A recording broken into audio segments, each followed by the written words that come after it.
Nakikita niyo 'tong nasa likod ko? Yan. Nakikita niyo yan? Yan. Yan ngayon ang gagawa natin ng reaction video, no? Nagva-viral kasi yan, kaya magandang gawa ng reaction video. Pero siyempre, lahat tayong mga Pilipino may pakialam diyan, 'di ba? Walang masama sa kanya-kanyang opinyon. Disclaimer lang po, lahat ng sasabihin ko sa video na 'to ay haka-haka ko lang, guni-guni ko lang, at produkto lang ng malipit kong isipan. Pinapaunahan ko na po kayo na walang kwenta itong mga sasabihin ko. Okay? What is special about this chocolate hills, no? Source nga ba talaga ng tsokolate yan? Marami nga ba talagang tsokolate yan? So, hindi pa rin kasi ako nakarating dyan eh. Pero nakikita ko siya sa mga videos, sa mga minsan sa mga kalendaryo, di ba? May mga tarsiers doon, Bohol. Eh. Bohol yan eh. Napakagandang lugar niyan, kumbaga. So, ang Chocolate Hills po kasi ay na-declare as National Geological Monument. Ang isang lugar po, hindi ho basta-basta na-declare yan as National Geological Monument. Paano nga ba naging National Museum o National Monument, National Geological Monument ang isang lugar? Una, kailangan meron niyang unique special characteristics. Unique na, special pa. Diba? Kailangan yan may scientific importance. Okay? Yung bang pag-aaralan ng mga siyentipiko kasi nga hindi nila alam kung paano nangyari yan, yung natural phenomena na yan. Dapat meron yan high scenic value. Talagang kamangha-mangha yung scenery, ano? Yan ang Chocolate Hills. Special characteristics, unique, kasi hindi naman po nakikita yan sa ibang lugar. Hindi mo po yan makikita sa, let's say, dito sa Zambales, hindi mo po yan makikita sa Africa, hindi mo yan makikita sa Canada, hindi mo yan makikita sa Amerika, hindi mo yan makikita lalong-lalo na sa buwan. Okay. Wala yan dun. Nandun lang yun sa Bohol. Na yung Bohol ay nasa Central Visayas. Alright? So itong pong mga chocolate hills na to, talagang napaka-perfect, halos perfect yung kanilang pagkakabilog. Yan ang special unique characteristics ng chocolate hills. At kapag tag-ulan, kulay green yan, dahil nga ang tumutubo lang sa ibabaw niyan ay mga pugon at talahib.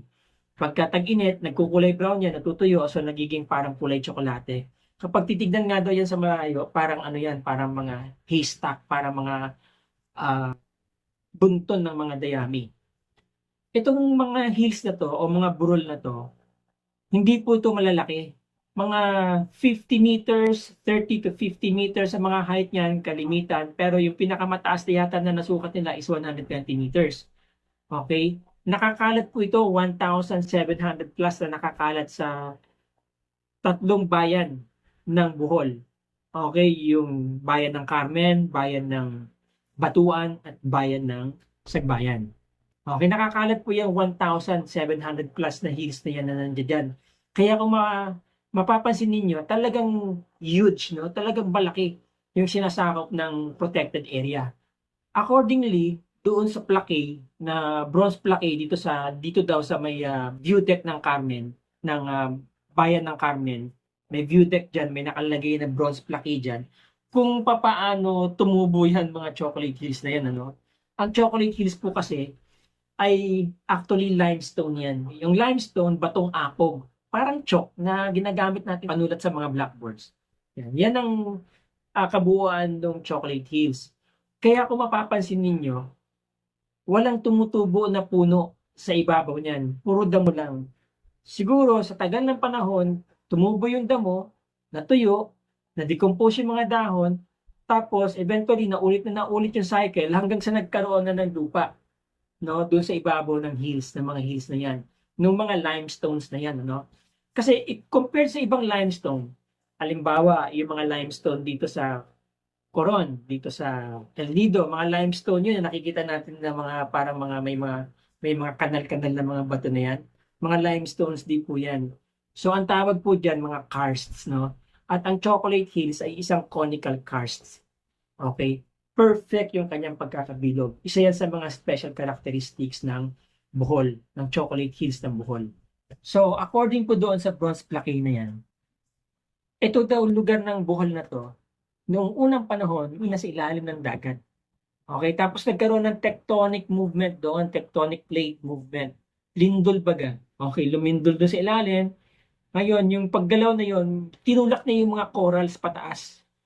Okay? Which is, ito na nga yung naging chocolate hills. No? Nung nawala na yung tubig sa ibabaw, yung karagatan, lumabas na yung mga limestones na yan na nasa ibabaw. Okay? Tinulak ng tectonic movement na yun. So, sa tagal ng panahon, siguro hindi naman ganun talaga dati ang korte niyan. Nahanginan ng nahanginan, na tubigan, na ulanan. Remember, ito po ay limestone, parang chalk yan. So, nakokortihan ng tubig yan, natutunaw sa tubig yan paunti-unti. So, ganun na nangyari siguro, nakortihan ng maganda sa tagal ng panahon hanggang sa natabunan na nga ng mga decomposed na dahon ng mga damo. Kaya wala pong tumutubong puno sa ibabaw ng chocolate hills, no? Kaya isa po yan doon sa mga special characteristics ng chocolate hills. At yun naman pong nakalagay sa bronze plaque na yan ay isa lang daw teorya yan. Kailangan pa ng further scientific studies. Okay, ibig sabihin, nandoon yung scientific importance, no? Hindi pa talaga nauunawaan ng mga siyentipiko exactly papaano naging ganun ang korte ng mga chocolate hills na yan at ano ang nangyari ng mga panahon na yon. Kaya naman itong chocolate hills ay naging sikat na attraction po dyan sa Bohol. Dahil talagang meron niyang high scenic value. Ibang klase po talaga daw ang scenery dyan, talagang napakaganda. Sa buong Pilipinas, 7 lang po ang na-declared as National Geological Monument. Una, yung gorge, yung Montalban Gorge, ay declare noong 1983. Ito, Montalban sa Rodriguez Rizal. And then pangalawa, yung Taal Volcano sa Batangas na i-declare yan noong 1985. And then ito na nga yung Chocolate Hills na i-declare noong 1988 dyan sa Bohol. And then pang-apat yung Sand Dunes ng Ilocos Norte na i-declare noong 1995, 1993 o 1995. And then pang-lima, yung 100 Islands ng Pangasinan na i-declare yan 2001. And then pang-anim, yung doon sa amin sa Puerto Princesa City, 2003 lang na i-declare, no, sa tagal ng panahon, yung underground river, yung underground subterranean park. Okay? And then, yung pang-pito, yung bago ngayon. 2014 lang to na-declare, yung Loon Maribojo Coastal area. Actually, uplift coastal area to. Sanhi ito nung lindol na nangyari noon dyan sa Bohol. Inangat daw yung coastal area ng 7 meters. So kaya dineclare yun as National Geographical Monument, National Geological Monument. Kasi nga, siguro mayroon ding special characteristics yun at most of all, mayroon na scientific importance yun kaya hindi mo na nila pinapagalaw. Kaya ginawang protected area siguro yan. Magano yan. Paano nga ba pinaprotektahan ng gobyerno yung Chocolate Hills? Dineclare ng gobyerno yung Chocolate Hills as National Geological Monument. Kapag ang isang lugar dineclare mo as National Geological Monument, parang protected area na yan. Pero noong 1988, wala pa kasing NIPAS law. Kumbaga, lumabas yung NIPAS law noong 1992. So, kahit na dineclare na yun as National Geographical Monument o National Geological Monument, hindi pa rin ganun katibay yung batas, di ba? Well, sinabi mo lang National Geological Monument yan. Pero meron pa rin nagkwa-quarry, may nag-hunting, nagpo-poaching, kung ano-ano mga bagay na pwedeng masira yung state ng lugar na yon, di ba? So, noong 1992, naglabas ng NIPAS Law. Okay, National Integrated Protected Areas System Law. At automatic, yung mga dineclared as National Geological Monument ay nasa ilalim na ng NIPAS Law. Alright? Noong 1997, ang presidente si President Fidel V. Ramos, pinirmahan naman niya yung Proclamation 1037 para lalong mas mapagpatibay yung deklarasyon ng Chocolate Hills as protected area.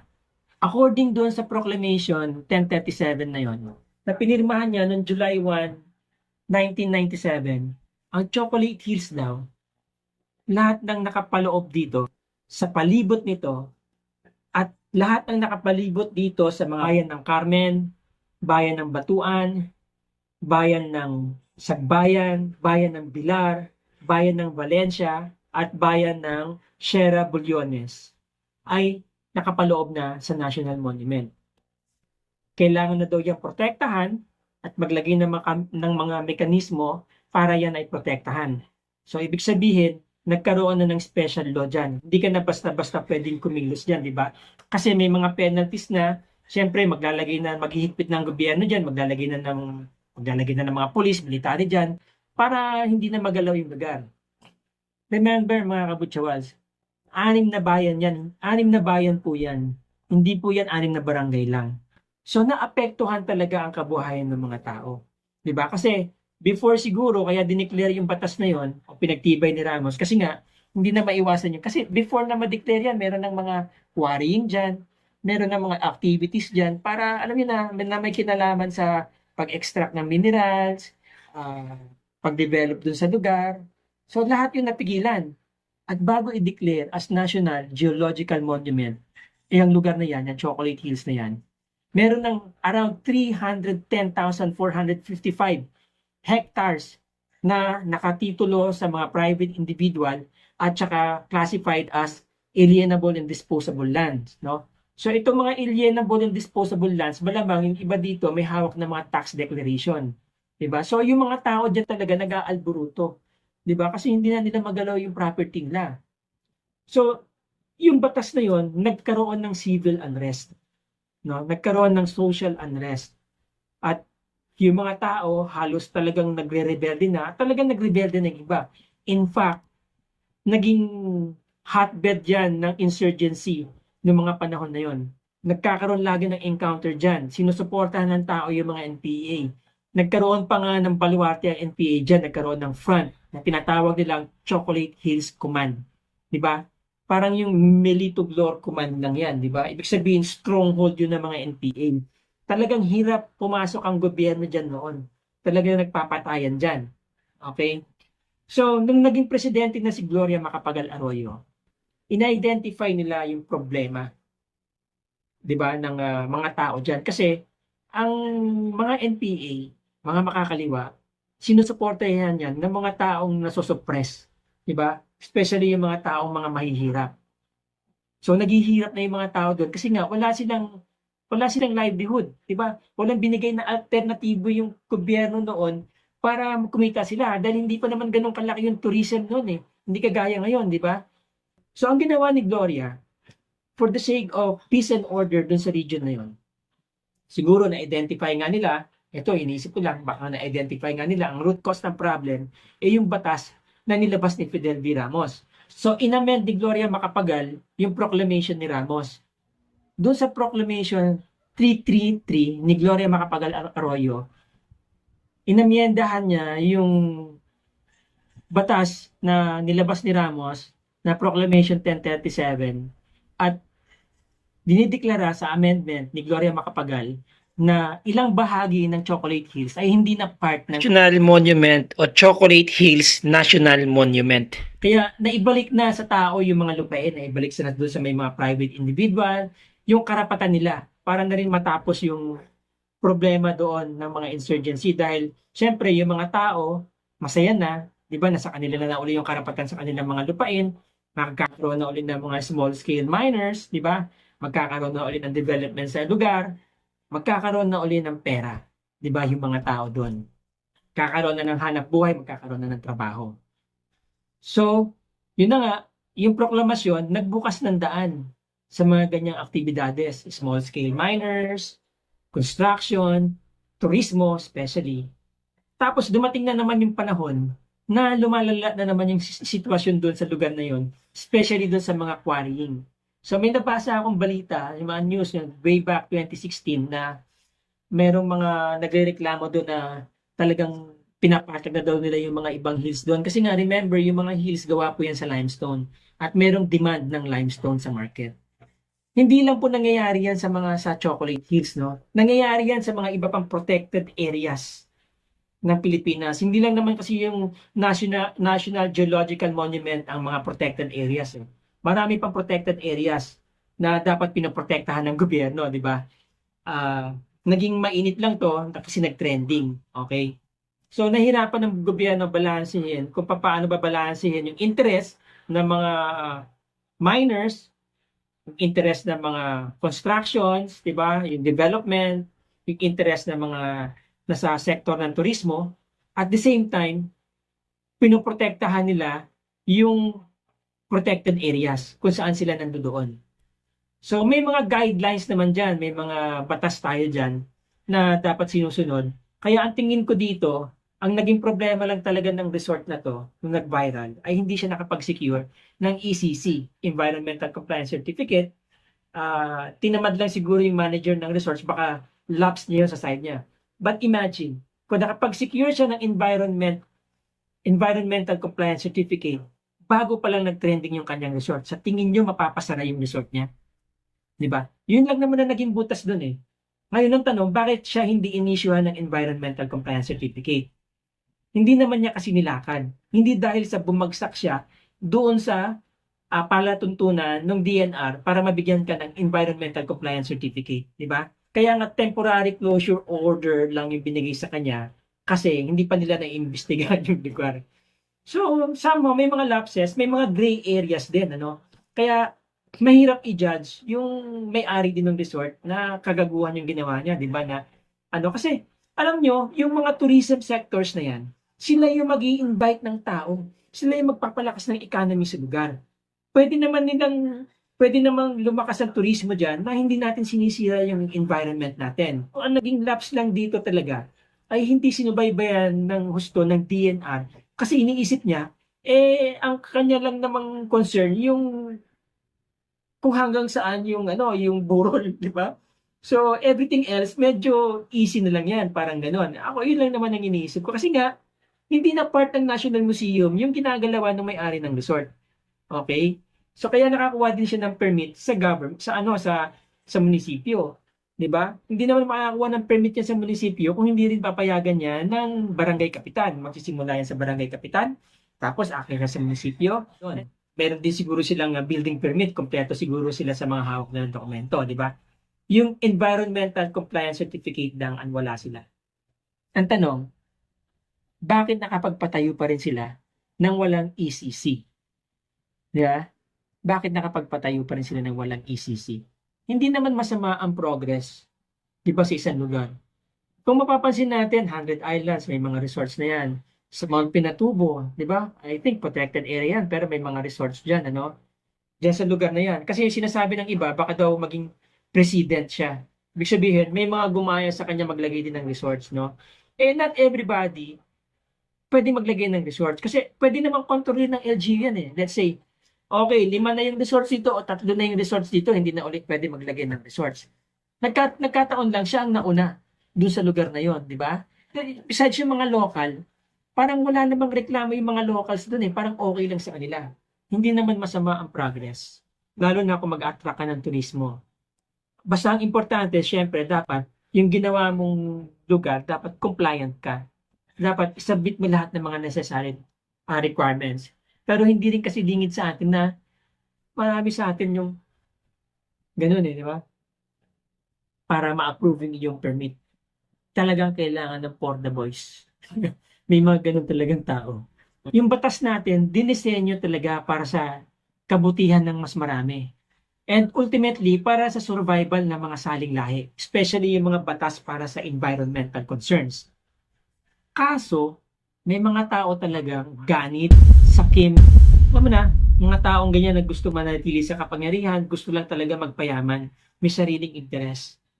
Kadalasan, itong mga tao na to, sila pa yung mga dapat na tagapagpatupad ng batas. Babaluktutin at babaluktutin nila yung batas para sa kanilang interes. Para magpayaman, para manatili sa kapangyarihan. Kaya kahit na anong batas na meron tayo, kung hindi mawawala itong mga tao na to sa gobyerno, hindi sila mapaparusahan. Huwag tayong umasa na magkakaroon ng katarungan ang kalikasan. Yeah. Team is 7